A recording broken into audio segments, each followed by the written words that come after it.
እንሂድ አለችኝ ተነስታ እንደ ዘበት እንሂድ አለችኝ ወፍ ወደ ጮኸበት እውነት እንሂድ ምን አሻኝ አሁኑ እንነሳ ግን የምንደርበው ልብስ ብንይዝሳ። ግጥም እንዴት ይነበብ ከሆነ እያንዳንዱን ቃል በጥሞና ማሰብ አንዱ ነው። በሳድስ ቤት ስንመታ ከፊቱ ያለው ተመሳሳይ እንኳ ባይሆን በባህሪው ይመሳሰል። ስነ ግጥም በውበት ከዝሩ ይበልጣል ብዬ አላምንም። ሕጸጽ ሳይቀር የቴክኒካል የሆነ ሕጸጽ ሳይቀር ሳናስተውለው እንድናልፍ ያደርገናል። በውበት ግጥም ከነዚህና ከሌሎችም ደግሞ በጣም ጥሩ የሚመስሉ ጥሩ የሚባሉ አረፍተ ነገሮች አይበልጥም። የሚበልጠው በምንድን ነው? ቅድም እንዳልነው አንዱ በመጉደል ነው። ለትዝታ እንዲመች ቶሎ እንዲዘከር በጣም ድንቅ የሆነውን ነገር ሰብሰብ አድርጎ ለመግለጽ ሲባል ግጥም ይጎድላል።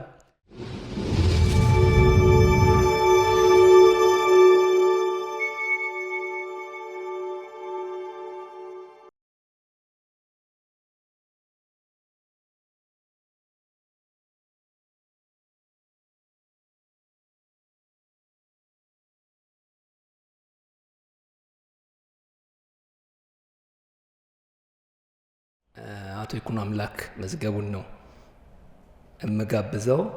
ይኩኖን ብዙ ማስተዋወቅ የሚጠበቅብኝ አይመስለኝም። በቋንቋና ስነ ጽሁፍ የቋንቋና ስነ ጽሁፍ ስልጠና አለው፣ የጋዜጠኝነት ስልጠና አለው፣ የፍልስፍና ስልጠና አለው። እነዚህ በመደበኛው መልኩ የማይገለጹ ብዙ ስልጠናዎችና ትምህርቶችን በፈቃደኝነት እየፈለገ የሚማር ነው። እንደምታውቁት ደግሞ የኢትዮጵያ ቤተ መጻሕፍትና ቤተ መዛግብትን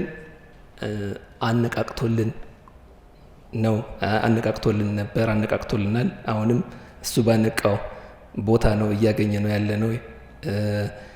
ከዚህ በኋላ ደግሞ የአዲስ አበባ ዩኒቨርሲቲ ፕሬስ ምነው ፈዘዘ ባልንበት ሰዓት ይኩኖን እንደገና በትልቅ ኃላፊነት በትልቅ ጫና ወደ አዲስ አበባ ዩኒቨርሲቲ ፕሬስ ዳይሬክተርነት ሄዷል። አሁን የአዲስ አበባ ዩኒቨርሲቲ ፕሬስ ዳይሬክተር ነው። ይኩኖ ግጥምን እንዴት ብናነብ እንደሚሻል ልናነብ እንደሚገባ ማለት ይከብዳል።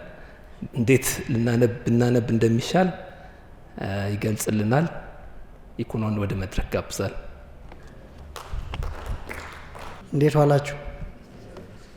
ይህንን ሁሉ መጽሐፍ ይዤ ወደዚህ ስመጣ እንዳደነግጡ 10 ናቸው። 10ሩንም አላነብም፣ 9ኙን ብቻ ነው ማነበው። ጸዲ አንድ ሙሉ ኮርስ ነው የሰጠችው። እኔ ከዛ አንጻር አንዲት ቅርንጫቢ ነው የምሰጣችሁ እና የመጀመሪያው መነሻ ጥያቄ ግጥም ምንድን ነው፣ ብያኔው ምንድን ነው ቢባል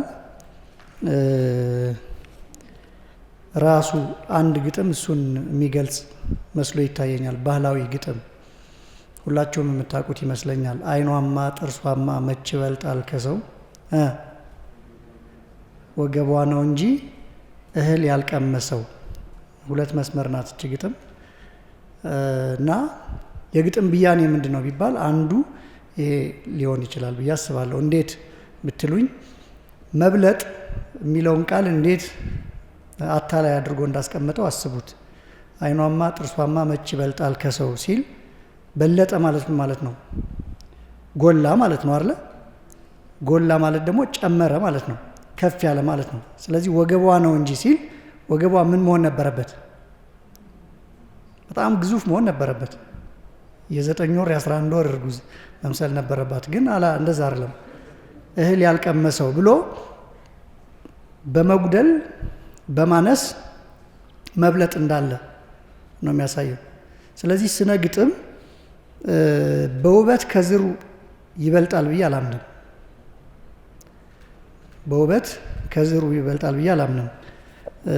ላነብላችሁ አንዱ አስቤ የመጣሁት የበለጠ ገብሬ በእድሜ ጎዳና ላይ የጉዞ ትዝታ የሚል አለ። ግጥም ስታነቡ ሊሰጣችሁ የሚችል ትፍስህት፣ ደስታ በዝሩ እንድታገኙት የሚያደርጉ ጽሁፎች ናቸው እነዚህ። አንዱ ትንሽ አስፈራርተን ከምንቀር መጽሐፉን ተሸክመን አንዲት እመቤት ጉዞ በሚያደርጉ ሰዓት ከሰሜን ሸዋ ወደ አዲስ አበባ ወይም ከአንዱ ወደ አንዱ የነበረ ስርዓት ነው እና ከዛ ውስጥ ሂደቱ ምን ይመስላል የሚለውን ለመግለጽ ደራሲው የተጠቀሙበትን ነው ማነብላችሁ። ሰፈር ሲሆን እንግዲህ ድሮ ሆቴል የለም ምን የለም፣ ድንኳኖች ተይዘው ነው የሚኬደው። ያን ሁሉ አውድ ልባችሁ ውስጥ ይዛችሁ ስሙ። ሰፈር ሲሆን የእመቤቴ መኝታና እልፍኝ ድንኳን ይተከላል። ይህም አነስተኛና ባለመደረቢያ ሆኖ ከበስተኋላው በሸማ አጥር የተጋረደ የጓሮ ቤት አለው። ከእልፍኝ ድንኳን በስተግንባር 10 ሜትር ራቅ ብሎ ከአቡጀዴ የተሰፋ አዳራሽ ይተከላል። ይህም ባለ 2 ተራዳ ሰፊ ድንኳን ነው። ሶስተኛው ለጭስ ቤት ከዝተት የተሰፋ ጥቁር ድንኳን ከአዳራሽ ጥቂት ያነሰ ነው። ይህ ሁሉ ከሌላው ዕቃ ጋር የሚጭኑ 6 ወንድ አሽከሮችና አገልጋዮች ከአንድ የበቅሎ አጋሰስ ጋር ተመድበዋል። ለዕለት ግብር የሚሆነውን እንጀራ በሌማት የወጥ ቅመምና ቅቤ ቅባኑግ ባፍላልና በምንቸት ጠጅና ጠላ በብረት ገንቦ ወጥ መስሪያውን ሰታቴና ድስት ማቅረቢያ ጥልፍና ልሙጥ መሶብ ከነሽፋኑ መጋገሪያ ምጣድ የተቦካ ሊጥ በእንስራ የተሰራ ወጥ በማሰሮ የሚሸከሙና ሰፈር ላይ የተቦካ ሊጥ በእንስራ የተሰራ ወጥ በማሰሮ የሚሸከሙና ሰፈር ላይ ወጥ የሚሰሩ እንጀራ የሚጋግሩ 5 ያህል ስራ ቤቶች ነበሩ። ከነዚህ ሌላ ወንድና ሴት የእልፍኝ አሽከሮች የእመቤቴን የወግ ዕቃ በየትከሻቸው አንግተው የድቁስ ቀንድና ባለማህደር የጸሎት መጽሐፍ በየደራታቸው ላምባ የተሞላ ፋኖስ በየእጃቸው አንጠልጥለው 2 በእመቤቴ ፊት ለፊት ሌሎቹ በግራና በቀኝ ሆነው ያኮተኩታሉ።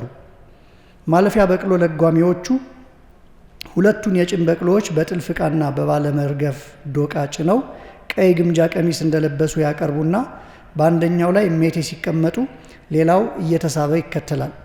እንግዲህ አንደኛው ደከም ሲል ሊለወጥ ማለት ነው። የበቅሎ አቀማመጡ ስርዓት እመቤቴን ወደ ኮርቻ ለማውጣትና ለማውረድ እንዲሁም በጉዞ ላይ የኮርቻውን ደጋፊ ግራና ቀኝ ይዘው እመቤቴን እየደገፉ ለመከተል ከተመደቡት 2 ማለፊያ አሽከሮች፣ ማለፊያ የሚለውን ብዙ ቁም ነገር ይዟል እዚህ ውስጥ። ማለፊያ አሽከሮች በቁመት በጥንካሬ እንደዚህ ማለት ነው። አንዱ የመታቀፍ ያህል ዳሌያቸውን ደግፎ በቅሎ ላይ ያስቀምጣቸዋል። በዚህ ጊዜ ለጓሚው ዛቡንና የኮርቻውን ቀዳማ አጠንክሮ ሲይዝ አንደኛው ደጋፊ ሌሎች አስከሮችና ደንገጥሮች ዙሪያውን ከበው ፊታቸውን ወደ ውጭ ጀርባቸውን ወደ እመቤቴ በማድረግ ሸማቸውን ይጋርዳሉ። ሂደቱ እየተከሰተላችሁ ነው። በዚህ አይነት እመቤቴ ተደላድለው ከተቀመጡ በኋላ ለጓሚው ዛቡን እንደያዘ በቅሎውን እየመራ ደጋፊዎቹ ጠመንጃዎቻቸውን በየትከሻቸው ላይ ጣል አድርገው ሌሎችም የወንድና የሴት አሽከሮች በየመስመራቸው በቅሎ ሲሰግር እያኮተኮቱ ዝግ ሲል እየተራመዱ ወደፊት መገስገስ ነው ይላል። በእኔ ግምት ቅድም ጸዲ ግምገማ ባለችው ይሄ ከስነ ግጥም የሚያንስ አይደለም ውበቱ። ብዙ እንደዚህ አይነት ጽሁፎች እናገኛለን። የኃይለ መለኮት ጉንጉን ላይ ወይዘሮ ጥሩ ወርቅ ከማጀቴ ወደ አዲስ አበባ ሲሳፈሩ የከተማው ሰው እንዴት ባለ ሁኔታ እንደተሰባሰበ የመሳፈራቸውንም ሂደት ጥሩ አድርጎ ይገልጸዋል። ከዛ ይልቅ ደግሞ ዜና መዋዕል ዘዳግማዊ ምኒልክ የሚለውን ማን ነበሩ? ጸሐፌ ትእዛዝ አክሊሉ የእሳቸውን ጉዞም በሚገልጹ ሰዓት ያሉ ምንባባት ይህን ይመስላሉ እና በውበት ግጥም ከነዚህና ከሌሎችም ደግሞ በጣም ጥሩ የሚባሉ አረፍተ ነገሮች አይበልጥም። የሚበልጠው በምንድን ነው? ቅድም እንዳልነው አንዱ በመጉደል ነው። ለትዝታ እንዲመች ቶሎ እንዲዘከር በጣም ድንቅ የሆነውን ነገር ሰብሰብ አድርጎ ለመግለጽ ሲባል ግጥም ይጎድላል። ከዛ ደግሞ ስራዬ ብሎ በመቀነስ እነዚህን ነገሮች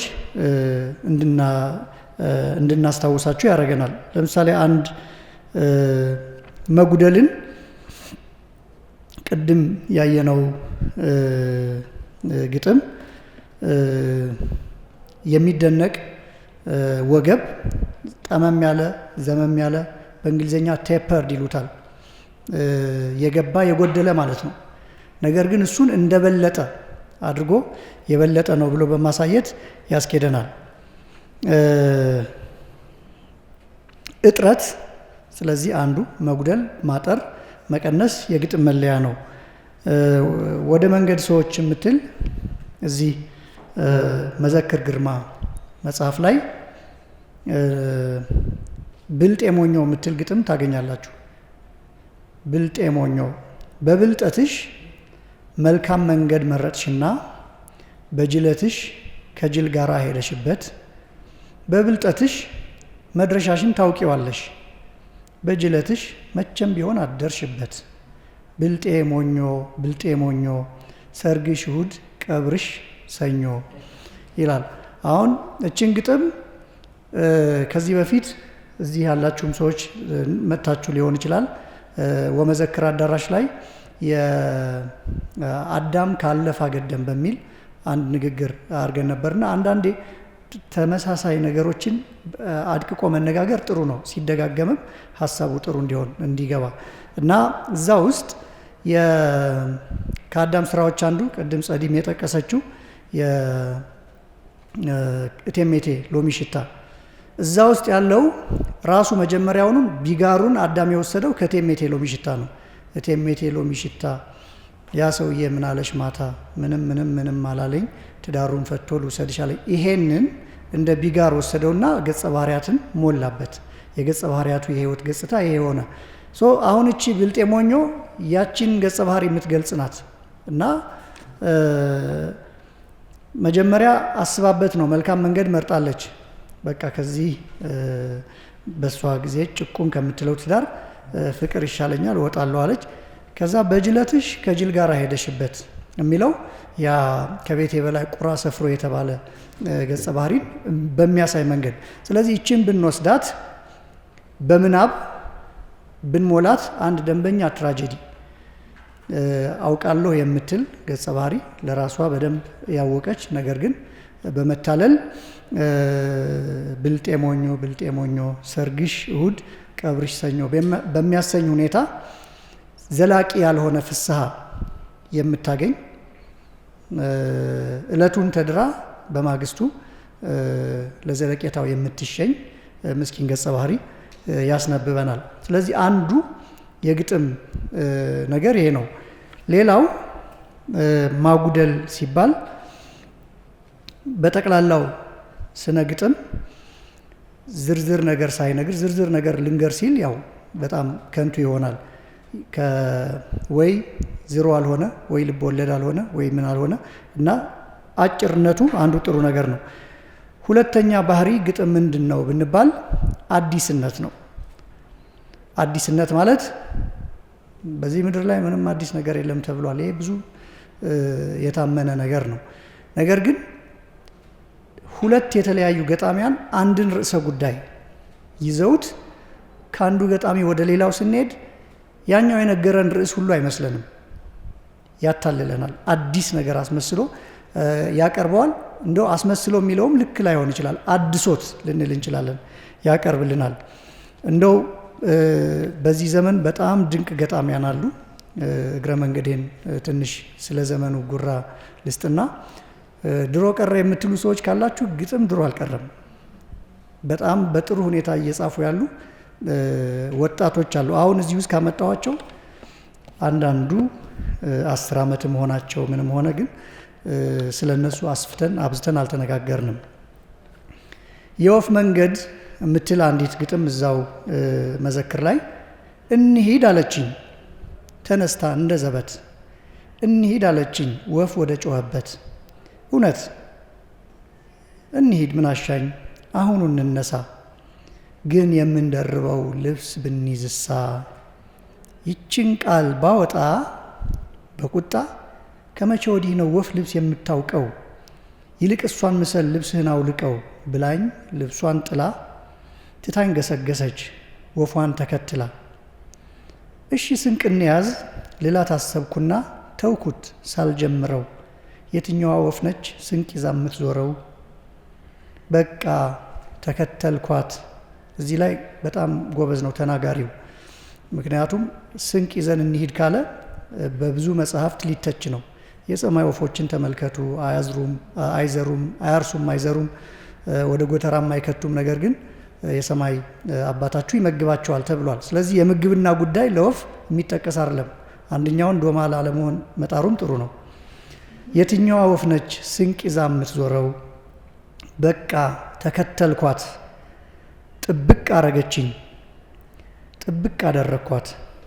አንደበቴ ሰላ፣ ዝማሬ ጀመረው፣ ልቤ ክንፍ አወጣ፣ መንሳፈፍ አማረው። ከመቼ ወዲህ ነው ወፍ የማትበረው? ስለዚህ አሁን ወፍ የምትለውን ምሳሌ አንስቶ እስከ መጨረሻ ድረስ ወፍ አትለብስም፣ ልብሴን አወለኩ።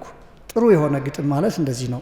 ጨርቁን ጣለ እኮ ገሌ በፍቅር የሚባልለት አይነት ሆነ። ልብሱን ጣለ፣ ከዛ ስንቁንም ተወ።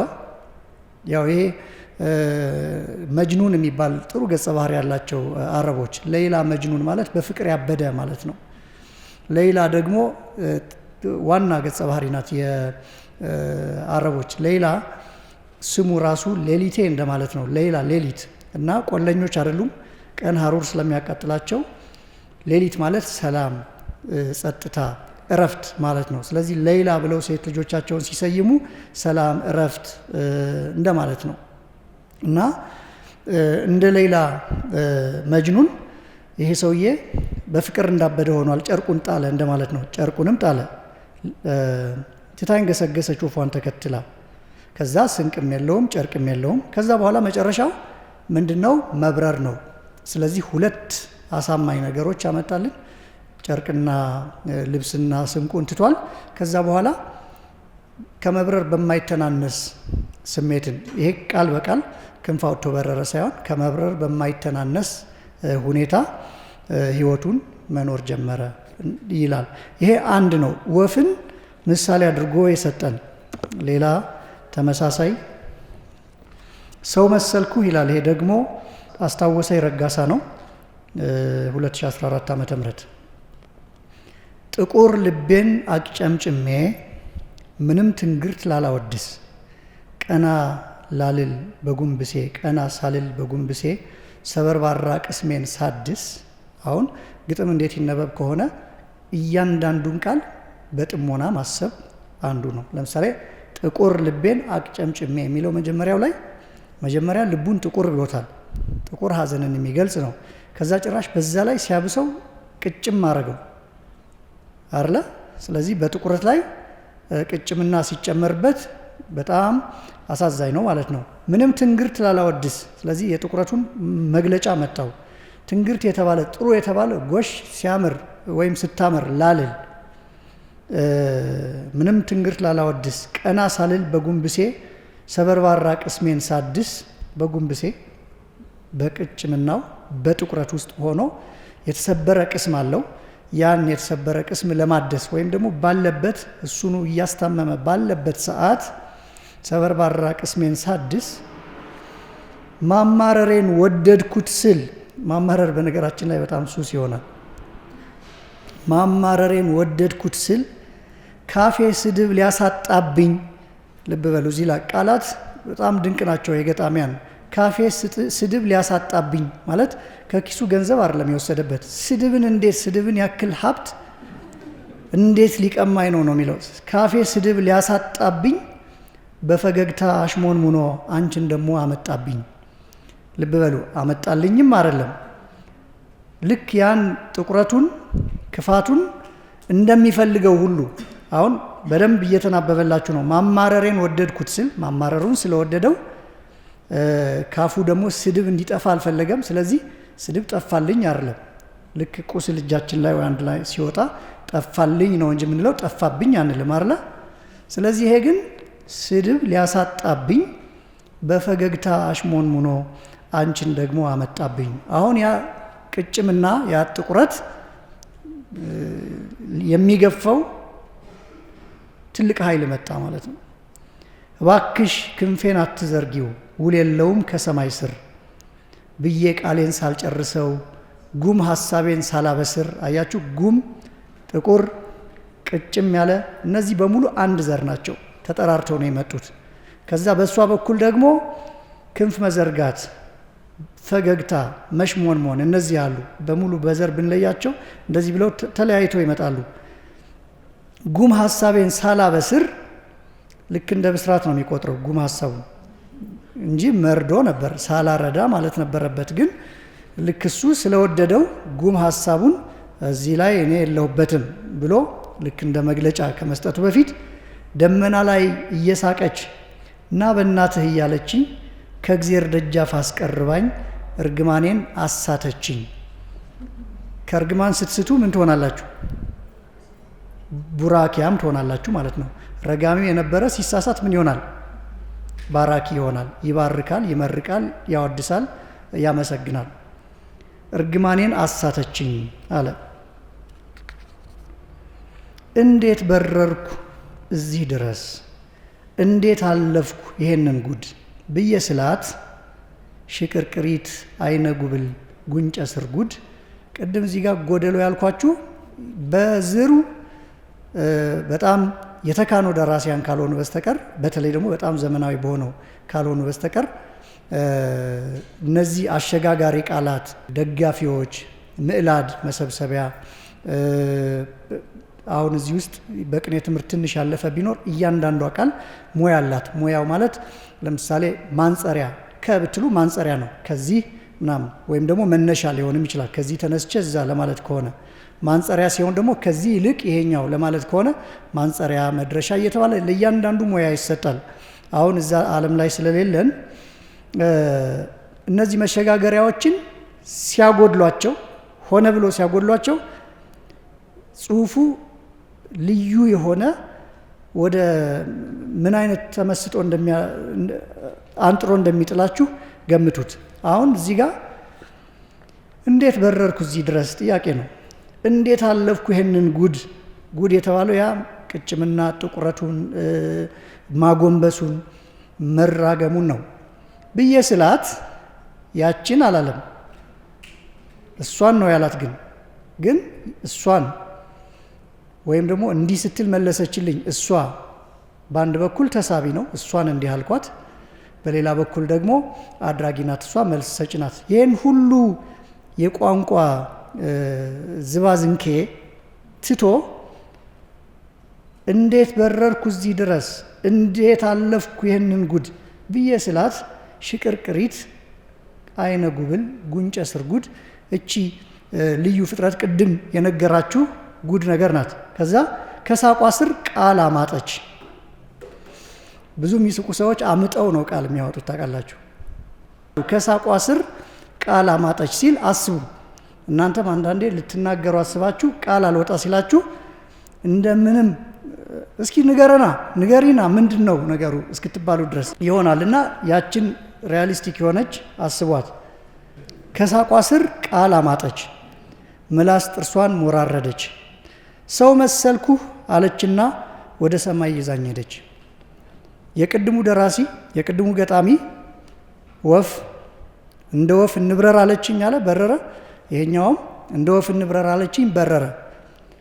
አንድን ለዋጭ ዘይቤ ወይም ደግሞ አንድን ትዕምርት ምሳሌ ወስደው የየራሳቸው አድርገው ሲያመጡት ከዚህ በፊት ሰምተነው ማናቅ ይሄኛውን ቀድሞ ያነበበ ካለ ያኛውን ሲያነብ አዲስ ነው የሚሆንበት። ስለዚህ እንደ ወፍ ይዛኝ በረረች ምናምን የሚለው ነገር ሁለቴ ብንሰማው ሊያሰለቸን ይችል የነበረ ትንሽ ዘርዘር ያለ ግጥም ሆኖ ሲመጣ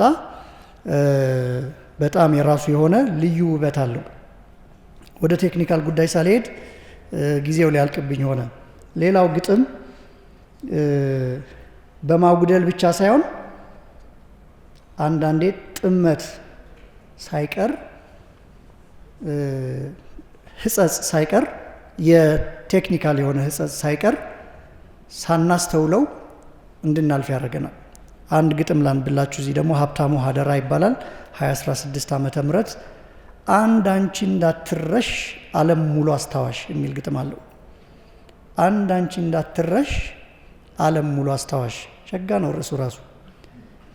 ከእናቴ ማህፀን ወደ ዓለም ብቅ ስል እንዳየሁት ምስል እንዴ እናንተ ሰዎች ረስታችሁታል? መጀመሪያ ብቅ ስትሉ እኔ መጀመሪያ ያየኋት እናቴን ነበር። አንቺ ነሽ እናቴ አልኳት። አይገርማችሁም? እንደዚህ የሚሉ ሰዎች አሉ፣ ግን ጨርሶ ከልባችን ውስጥ የሌለ ነው። ወደ ዓለም ብቅ ስንል የነበረው ምስል የለም። ከእናቴ ማህፀን ወደ ዓለም ብቅ ስል እንዳየሁት ምስል፣ ይሄ የጸና ጥሩ ምሳሌ ነው። ቂም ጠባሳ ሳይተው እንደዳነ ቁስል። ቁስልስ ከዳነ በኋላ ታስታውሱታላችሁ? እኔ ታቻምና አንድ ጣቴ ላይ ትንሽ ነገር ወጣችና ከዛ በመከራ ጦር ኃይሎች ሄጄ ምንድን ነው የሚባለው ፍቀው ሲያወጡት በቀዶ ጥገና አይደለም፣ ነርሷ ራሷ እንደዚህ አድርጋ ስታወጣው አሽታ እንትኑ ጨርሶ ካልወጣ እንደገና ያስቸግራል እየተመላለሰ ምናምን አለች። እና ስል የጦርነት ወቅትም ነበረ። እንዴ ጦር ኃይሎች ደግሞ አስቡት ስንት አይነት ውግ እንደሚመጣ እና የሁሉ ሰው እንትን ብሎ ይመጣል አለች። ተይኝ በእናትሽ እኔ እቺ ጣት መከራዬን አበላችኝ እያልኩ አሁን ከ2 ዓመት በኋላ የትኛው ላይ ነበረ የሚለውን ለማስታወስ ፎቶ አይቼ ነው ያወቅኩት። ምክንያቱም ጠባሳ ካልተወ በቃ ትረሱታላችሁ የት ላይ ነበረ። ሰው ይህንን ምሳሌ ከየት እንዳመጣው ልብ እንድትሉት ነው የምነግራችሁ። ቂም ጠባሳ ሳይተው እንደዳነ ቁስል፣ በልጅነት እድሜ እንደነቀልኩት ጥርስ። በልጅነት እድሜ የነቀላችሁትን ጥርስ እንዴት ነው ያስቀመጣችሁት? ባንክ ላይ ነው ያስቀመጣችሁት? ይረሳል። ከዕለታት አንድ ቀን እንዳስተረፍኩት ቁርስ፣ ያስተረፍነውን ቁርስ እናስታውሳለን። እነዚህ ሁሉ የሚረሱ ነገሮች ናቸው። የረሳሁሽ መስሎኝ፣ ልብ በሉ፣ ይሄ ሁሉ ለመረሳት ነው። የረሳሁሽ መስሎኝ ከሰው ተቀላቀልኩ፣ ትንሽ ስቆይ ወደድኩ፣ ሚስት አገባሁ ወለድኩ። አሁን አባት ሆኜ አባወራ ሆኜ ለትዳር ታምኜ በሚስቴ መንኜ ልጆቼን ሳጫውት አፈር ልሶ መጣ ጠረንሽ እንደ ትብት ይላል። አሁን ይሄ በእኔ ግምት በጣም ጥሩ ግጥም ነው። ቴክኒካል ሕጸጽ ግን አለው። ልክ ከእናቴ ማህፀን ስወጣ ያየሁትን ምስል እንደማላስታውሰው ሁሉ የእትብት ጠረን የሚባል ደግሞ አላስታውስም። ታስታውሳላችሁ? አፈር ልሶ የሚመጣ የእትብት ጠረን የለም። ምሳሌው ሕጸጽ አለው። ነገር ግን ግጥሙ በጠቅላላ አሰራሩ፣ አፈጣጠሩ ድንቅ ስለሆነ ግጥም በእንደዚህ አይነት መንገድ ትንሽ ሕጸጽ ቴክኒካል የቃል የአረፍተ ነገር የሀሳብ ሕጸጽ ኖሮበትም ስታነቡት በጣም ጥሩ የሆነ ስሜት ውስጥ ይልካችኋል። ለዚህ ነው አሁን ከእናቴ አንደኛ ርዕሱ በጣም ጥሩ ነው። ከአንድ አንቺ እንዳትረሽ ዓለም ሙሉ አስታዋሽ። ከእናቴ ማህፀን ወደ ዓለም ብቅ ስል እንዳየሁት ምስል። አንደኛ ስዕልና ምስል ጥሩ ቤት መምቻ ነው። ቂም ጠባሳ ሳይተው እንደዳነ ቁስል፣ በልጅነት ዕድሜ እንደነቀልኩት ጥርስ፣ ከዕለታት አንድ ቀን እንዳስተረፍኩት ጥርስ ቁርስ፣ የረሳሁሽ መስሎኝ ከሰው ተቀላቀልኩ፣ ትንሽ ስቆይ ወደድኩ፣ ሚስት አገባሁ ወለድኩ። አሁን አባት ሆኜ አባወራ ሆኜ ለትዳር ታምኜ በሚስቴ መንኜ ልጆቼን ሳጫውት አፈር ልሶ መጣ ጠረንሽ እንደ ትብት። አሁን ጠረን የተባለው ነገር ትዝታ ሊሆን ይችላል ወሬቨር፣ ግን ርዕሱ ዓለም በሙሉ አንቺን ያስታውሰኛል ነው ለማለት የፈለገው። ዓለም በሙሉ እንዴት እሷን እንደሚያስታውሰው አልነገረንም፣ ባይነግረንም ግን ያሳምነናል። ይሄ ነው የግጥም አንዱ ኃይል። ልክ እንደ ሀቲት እንደ አርጊመንታቲቭ ራይቲንግ እዚህ ላይ ይህንን አስረዳለሁ ብለህ ጀምረህ ነበረ የታለና የደረሰ ብለን አንሞግተውም። ስለዚህ ይሄ አንዱ ግጥምን ሕጸጹንም እያወቅን መሆን አለበት ስናነብ። ይሄኛው እርግጥ እንዴ ጎድሏል፣ ነገር ግን አጠቃላይ ውበቱ ምንም የጎደል አይደለም ልንል እንችላለን። ሌላው እዚህ ውስጥ ገጣሚያን ካላችሁ ለምሳሌ የስንቅነህን ግጥሞች በቃሌ ሁሉ ይዣቸው ነበረ መጀመሪያ የወጡ ጊዜ 40 ጠብታዎች እና ገጣሚያን ስላላችሁ የምሰጠው ሀሳብ የግጥም ስሪት በደንብ መታወቅ አለበት። ስሪት ማለት አሁን ቅድም ቴዲ የሰጠኝ ጽሁፍ አለ እዚህ ጋር። በሳድስ ቤት ስትመታ ሳድስ ይሄ ቴክኒካል ነገር ነው። 1-2 ደቂቃ ብቻ ነው የምናገርበት። በሳድስ ቤት ስንመታ ከፊቱ ያለው ተመሳሳይ እንኳ ባይሆን በባህሪው ይመሳሰል። ለምሳሌ በረድ ያለም ባህር ባይኑ ቢመለከት የውበቱን ነገር አልቻለም መመከት ሲል ት ሳይሆን ቤት እየመታ ያለው ከ ነው። ስለዚህ ተመለከተ እና መከተ ስንል እንዳጋጣሚ ሆኖ ተተ ሆነ መጨረሻው። ግን በሳድስ ሲጨርስ ከፊቱ ያለው ከከ ነው ቤት እየመታ ያለው።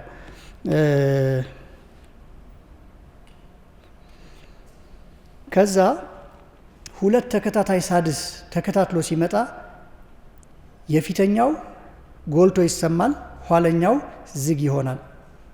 በትግርኛ ቆንጆ ቃል አለ። ሳድስን በ2 ይለዩታል፣ ደማጽና አባስ ይሉታል። አባስ ማለት ዝግ ነው፣ ደማጽ ደግሞ ደመጥ ብሎ የሚነበበው። ትምህርት በሉ ለምሳሌ ትምህርት ስትሉ የመጀመሪያው ት ድምፅ አለው፣ የመጨረሻው ት ደግሞ ድምፅ የለውም፣ ስኩን ይሉታል አረብኛ ሊቃውንት። ስኩን ማለት ከዛ በኋላ፣ በስኩን ግን መጀመር አይቻልም። ስለዚህ ነው የመጀመሪያው ት ስኩን አይደለም፣ ት ነው እንጂ ት አይደለም። ስለዚህ ሲጻፍ ለሁለቱም ት ነው ያለን። ለዚህ ነው ሳይኮሎጂ በፒ ሳይኮሎጂ ብለን የማናነበው። ስለዚህ ስኩን መጀመሪያ ሊሆን አይችልም። መጀመሪያ ፈትሐ ወይ ኪስራ ወይ ድማ መሆን አለበት፣ አፍን የሚያስከፍት ይላሉ። ይሄ ማለት የአረብኛ ቋንቋ ህግ ብቻ አይደለም፣ ሁሉም ቋንቋ ከዛ ውጭ ማንበብ ስለማይችል ነው። ኒል ስንል ወይም ደግሞ ተንበርከክ ስንል በእንግሊዘኛ ክኒል ነው አይደለ? ግን በክ መጀመር ስለማይችል ኒ ብሎ ያነብላቸዋል። እነዚህን ህገጋት ጠንቅቆ መረዳት ጥሩ ግጥም ለማውጣት ይረዳል ብዬ አስባለሁ። ሌሎች እነ ቄሳርና አብዮትንም ላነብ ነበረ፣ ግን ሰዓታችን በጣም ብዙ ስለወሰድን ጸደይ ደግሞ ዋና ሙሉ ክላስ ስላደረገችው ለእሷ 1-10 ደቂቃ ብድር ያለው እንዳል ሙሉ ሰዓቴን ተጠቅሜ ያለው። ለማንኛውም አመሰግናለሁ ስላዳመጣችሁ።